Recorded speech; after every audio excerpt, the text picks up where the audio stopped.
And so what we have here is you're measuring the cost and the benefit. You're measuring that there are just certain things you shouldn't have to do. Like, you don't want to actively hurt people, and that especially includes, like, the more active it feels to hurt someone, the worse it feels. So, you know, if you're pushing someone in the track, it feels worse than pressing a button, which, but pushing someone to the track would feel better than having to, you know, like, hold their head under a like, bucket of water until they drown. Like, that feels even more active, and people get even more strong, like, no, no, no, no, don't do that. Lisa? Okay, the whole thing with the trolley, right? Mm-hmm. There's no horn. Like, you can't. Yeah, so that's the thing. If you have to, so here's a few different things to make it. One thing philosophy often involves is you do these things called thought experiments, which is you run an experiment in your mind. And so one thing which is very common to think in this moment is like, why couldn't we just change the case around? Or like, would this ever actually happen? Like, what are the odds in which, like, there'd be no emergency brakes, or the person in the train would be, like, not paying attention, or you'd actually be standing there? And so it can kind of feel like, oh, this isn't a big deal, like, whatever. But these sorts of things actually have more practical implications than you might think. So where is the situation, and this is one we'll actually, can't remember if it's, I ended up adding it for the last day. It will come up a few times throughout the semester, but what's an actual practical implication that you can think of this actual trolley case? Anyone have any ideas? Automated, like audit. I think you're on the right track. There's not a wrong answer here, to be clear. Is that a fun? What? You're on the right track. I didn't mean it to be, but I really wish I had meant it to be. Maybe abortion? So there are more general sorts of ones of like, big picture of like how this sort of reasoning is exactly what is getting applied in sorts of things like the abortion debate and things like the death penalty or these real world issues where it's like what you're actually doing is measuring costs and benefits. Or going like, you cannot hurt people. And then there's another debate about like, well, what's a person? I didn't want to say it because it's got this weird light around it, but you know, the school shootings. Yeah, school shootings is another one. And really what it comes down to is you have one, like the argument is basically like a costs and benefits analysis on what the two sides are saying. So if you are pro stricter gun laws, the idea is that allowing people to have guns with less background checks is worse than having stricter background checks and having fewer people have guns. If on the other side you're somebody who thinks that gun rights are like an American right and believes that you should not make them stricter and rather, if anything, make them more generally accessible because then everyone would be able to protect themselves, it's also a cost benefit. And also with the second argument, there's also a general sort of principle of like, keep the government out of my house and off my guns, which is another sort of like, this is the rules. And so there, you can see these same sorts of principles applying. But so that's definitely, and what we're going to be doing this whole semester is that sort of thing, but instead of talking about gun rights and all that stuff, it's going to be more stuff like, you know, should Google know where I am at all times? Because they do, but should they? And that's the sort of thing we'll be talking about. And, you know, if you don't want them to, what should you do about it? What should be done by a government to stop them from doing that? Can a government do anything to stop them from doing that? So that's how these sorts of things. But in this particular one, it also has a bit of a cyber technology aspect, which is what are Google and Microsoft and Tesla and every other company trying to build right now? Because there's going to be a lot of money in it. Auto-driving cars. If you are building an auto-driving car, so here's the fact, every once in a while, something really crappy, you find yourself in a crappy situation on the road where you're driving along, and the car in front of you just slams on the brakes. And you know in that split second, you are not going to be able to stop in time. What are your options here? Either turn or brake and hope it slows it down. Basically, you either have to smash into the back of them, hopefully slowing down a little bit, or try to get around them. What sorts of things are going to determine which option is the correct option to take? Whether you have room on both sides. Yeah, so if you are driving down and you see the car in front of you is stopped, And on the right, you see there's just a wide open field, nothing around, flat dirt. What's the right thing to do? Swerve, you just go into the dirt, nothing happens. What if instead you see that it's a school bus stop, and there are 8 children there standing there? What's the right thing to do? Smash into the back, because you don't know who's in the front of the car, in front of you, but you know there's not going to be 8 children unless it's like a Suburban. And in that case, unless you're driving like a tank, the Suburban's going to be fine, and all the children inside that might be there. But if you swerve, you're taking out 8 kids. Now, what's the application to autonomous driving vehicles? Is there somebody in the driver's seat who's going to have to make this decision? No. Who's making the decision? People programming. The programmers have to make this decision. A programmer has to decide, how do we decide what we should judge? If it's 8 children, how do we program that in? That it recognizes 8 small shapes, or that these shapes have little backpacks, so therefore it's children. Don't do it. But if it's a little old lady, then you know what? One person, we don't know who's in that car, like maybe hitting the one old lady's okay. We really don't know. But this has a very practical application, because if you are designing an autonomous car, this needs to be programmed into it, because what you don't want the car to do is not choose to do anything and just keep going. But you also have to make sure that the car doesn't overgeneralize, which is there's been all these problems of like a plastic bag rolled across the street and the car was like, oh my god, it's a kid, and swerved and hit an actual person. So these are the sorts of issues that you run into. And the question that then comes up is like, you pause for like 10 seconds and you realize, wait a second, there is a whole lot of questions that come up when you're deciding whether to swerve around a car or just smash into it. Like, you have to consider, like, is it a human? Is it an animal? Is it a garbage can? Once you figure out it's a human or an animal, you have to decide what type of animal is it. Is it like a rat? If it's a rat, just keep going. Like, just swerve, hit the rat. There's a lot of them. If you discover it's like a dog, and the person in front of you is driving a big car, that probably the damage won't be too bad, and that dog is almost certainly someone's pet, maybe it's better to hit the car and accept the crash. But if it's, you know, a large human who's probably going to survive if you're going 20 miles an hour, and you got to think, like, if these are all the questions you have to ask yourself when you're driving a car, like, do we really want autonomous cars on the road? Because, like, I am all for technology, and I think that we are inevitably going to have them because there's money in it, but you might want to pause and think, like, wait a second, I've seen Siri call my mother when I was trying to order a sandwich.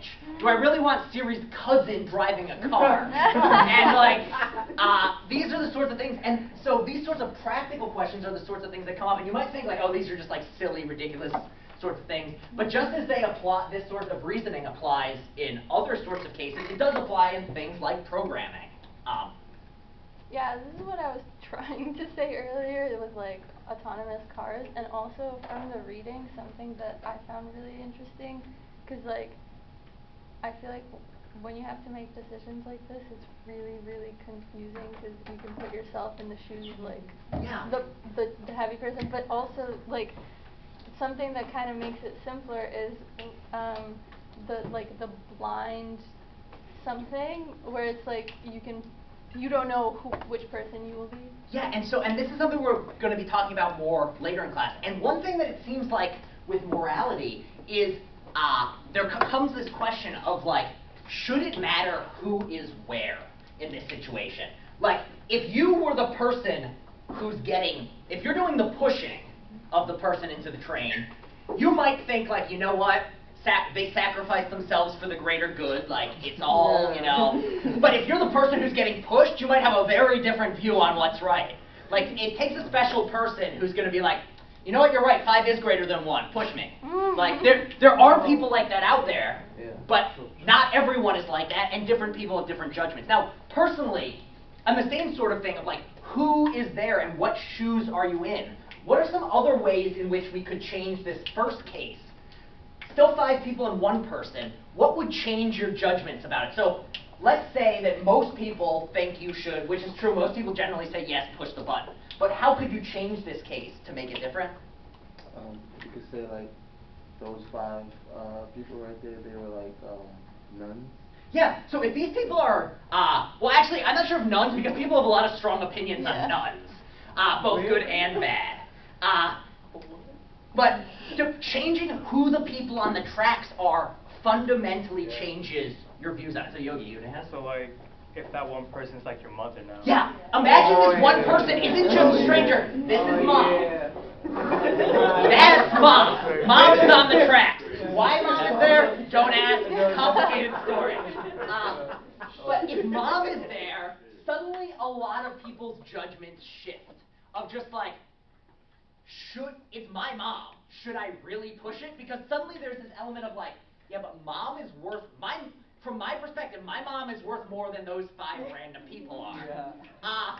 And so there's this sense in which like, oh, it's pure cost benefits, but the cost and benefits change. And also there's just a sense of like, if you find out someone's a murderer, you probably don't have the best feelings about that person. But if you find out someone killed their own mother, you're at like another level generally. It's like, wait, they did what? Like, you killed your mom, the woman who raised you, and literally carried you around inside of her for anywhere between 8 and 10 months. And you killed this woman. There's like and so like there's just a sense of like, alright, generally we don't want to hurt people, but especially don't hurt your mom. Or like on another level, you find out someone kills their own child. Like that is another level where you're just like, wait a second. Like no, and these are the stories like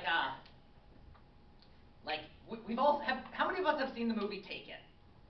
Do people know the plot of Taken? It's basically Liam Neeson's daughter gets kidnapped by human traffickers, and then Liam Neeson just goes on a rampage and kills like 500 random people and like destroys entire blocks of Paris just to get his daughter back. And here's the case in which most of us watching the movie, nobody, unless you like go into it with like this strange skeptical point of view, not many people are like, you know, Liam probably shouldn't be doing all this destruction. It's just one girl.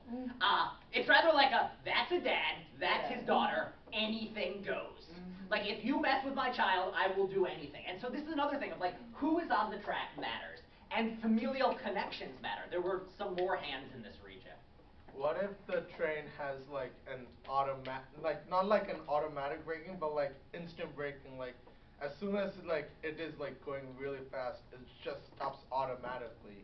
Yeah, so here's another thing, is what you should do is fundamentally going to change on what you know about the train. Like, if we say that this train has like a human sensor, where like, as soon as it gets near, it just instant brakes and nobody gets hit, then again, the cost and benefits don't change. At this point, it's not even really a dilemma, because it's just like, well, the train took care of itself.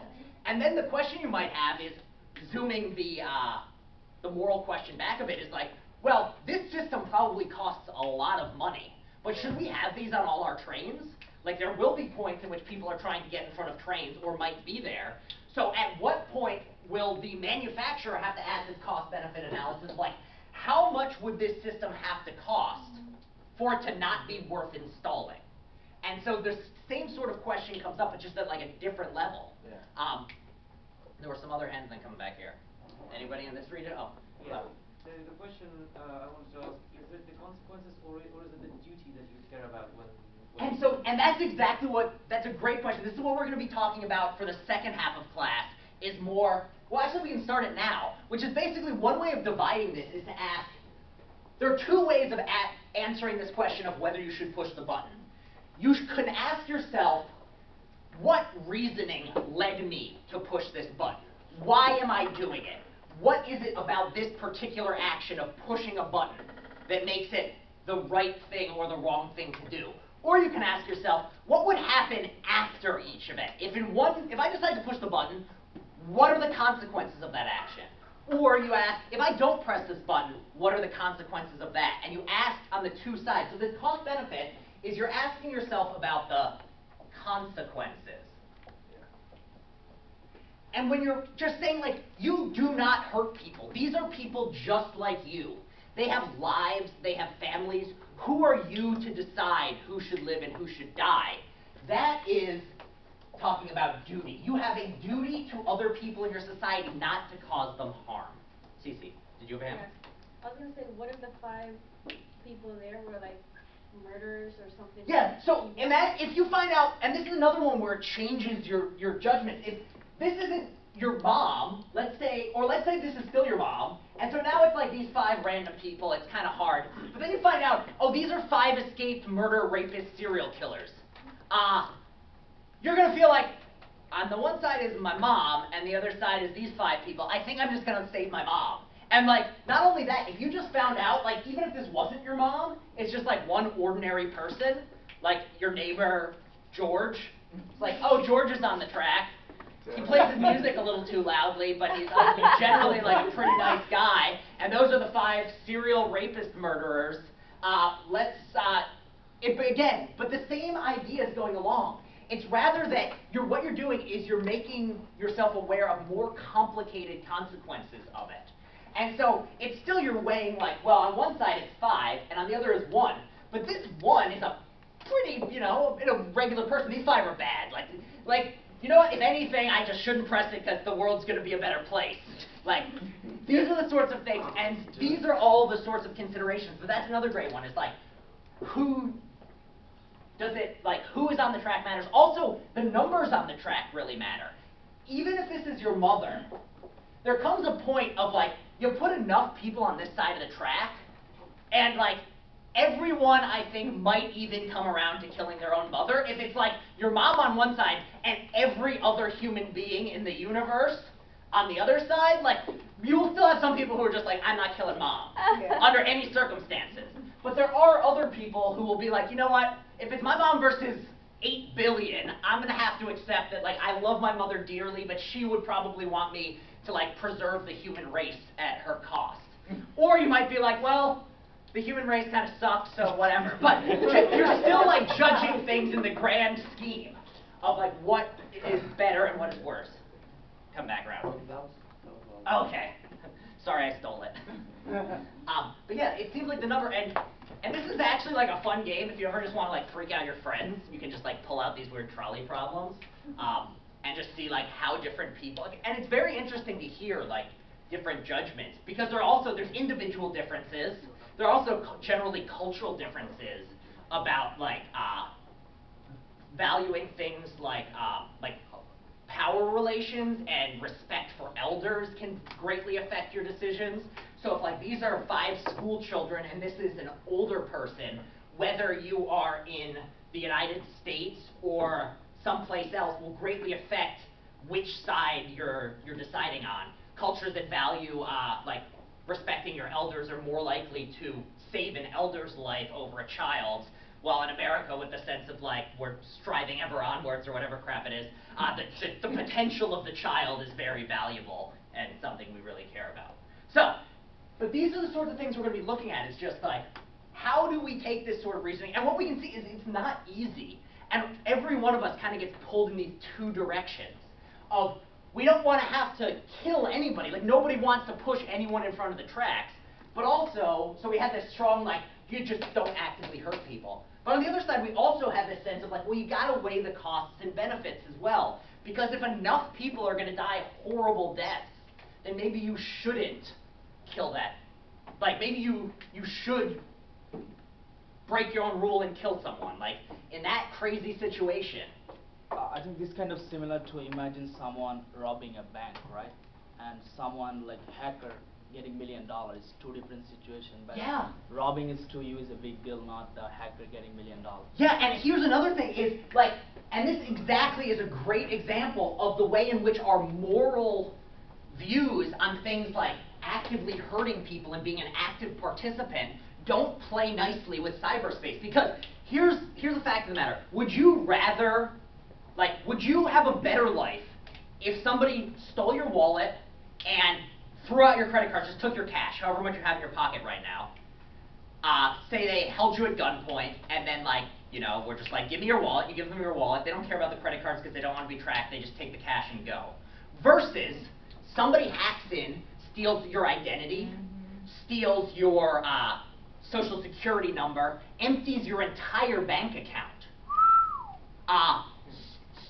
You become a major, your name becomes a major online, like, say, drug trafficker. Your username. So you start getting emails about, like, you haven't supplied the heroin in enough time, and you're like, what on earth is this? So these are the sorts of things where, like, on the one hand, like, our judgment is, in some sense, it's much more active to be held at gunpoint. Like, there's a sense in which taking a gun out and holding it on another person is a much more active, directly causing someone harm than, like, you know, tick, tick, tick, tick, tick, tick, tick, tick. And yet, here's a case in which the costs and the benefits pull apart greatly. And it seems like if you look at it from the cost-benefit side, it's way worse to have your identity stolen, because they can do a lot more with that. And so long as you don't actively get shot by this person who mugs you, it's going to be traumatic. You'll probably have, like, some emotional trauma around it, but your life might not be derailed in the same way. Now, if you're somebody who, like, because it's, like, much more violent or something, and it's very traumatic, it can have downstream effects that offset it. But in, like, an ordinary sort of you're okay afterwards, you lost some money, but your identity's not stolen. And yet, you tell people, like, which sounds worse to you, especially you ask, like, older generation people. You're like, what sounds worse to you, having your identity stolen or being mugged? And they're like, I don't want to be mugged, like, take my identity. And it's like, no, really, like, that is a way worse thing. And this is something that we've come across, it's something that, like, the news has had to deal with for years around wars, is, you hear about, like, 10,000 people dying, and it's a number. It's like, I can't even imagine how many people that is.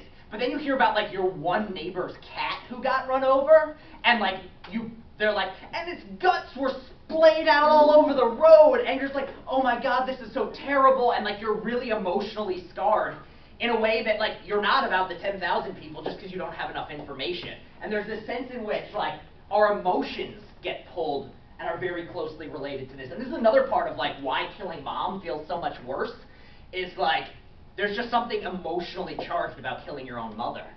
And there's something emotionally charged about, like, seeing somebody dead. Even though, like, one person dying is a lot, like, it's a tragedy.